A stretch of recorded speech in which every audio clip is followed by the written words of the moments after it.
Aku tinggal di sebuah kamar kos kecil, dindingnya tipis dan kalau malam terlalu sunyi sampai suara napas sendiri terdengar jelas. Nah, malam itu aku sudah hampir tertidur ketika terdengar ketukan pelan dari dinding. Aku membuka mata. Ketukan itu datang dari kamar sebelah. Lalu terdengar suara laki-laki, lirih, seperti sedang menahan sakit. Bang, bang, bisa minta tolong bang? Aku duduk mendengarkan, dan suara itu terdengar lagi. Bang, tolong, bang, perutku sakit. Kayaknya maku kambuh. Aku mengenali suaranya, tangga kosku.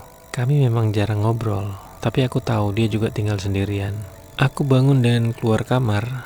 Di luar gelap, hanya lampu kecil di ujung yang menyala redup. Aku memanggil pelan. Bang, kenapa bang? Dari dalam terdengar suara lemah. Masuk aja bang, pintu kamar nggak terkunci.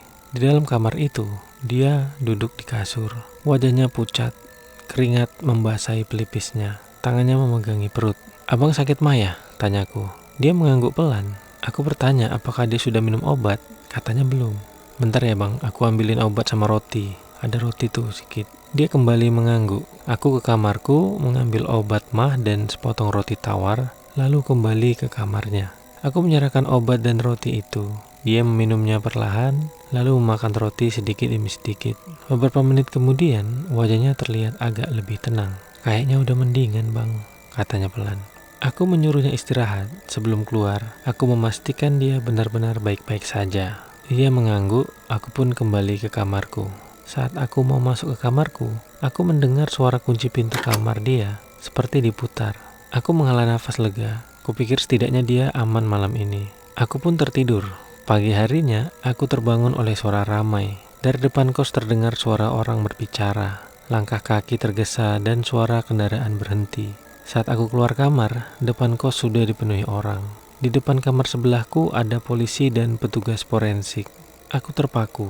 Pemilik kos berkata pelan, penghuni kamar ini ditemukan meninggal dunia. Diperkirakan sudah meninggal sekitar 3 hari yang lalu.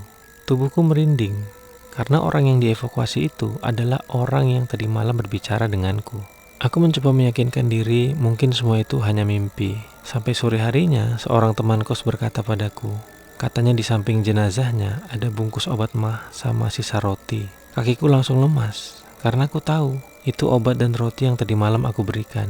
Malam itu aku tidak berani tidur di kos. Aku menginap di tempat temanku. Jaraknya tidak jauh, sekitar 1 kilometer dari kosku. Aku menceritakan semua kejadian aneh yang kualami tadi malam. Temanku berkata pelan, kayaknya kamu harus pindah itu. Beberapa hari kemudian, sore itu aku kembali ke kos. Hanya untuk mengambil barang-barangku.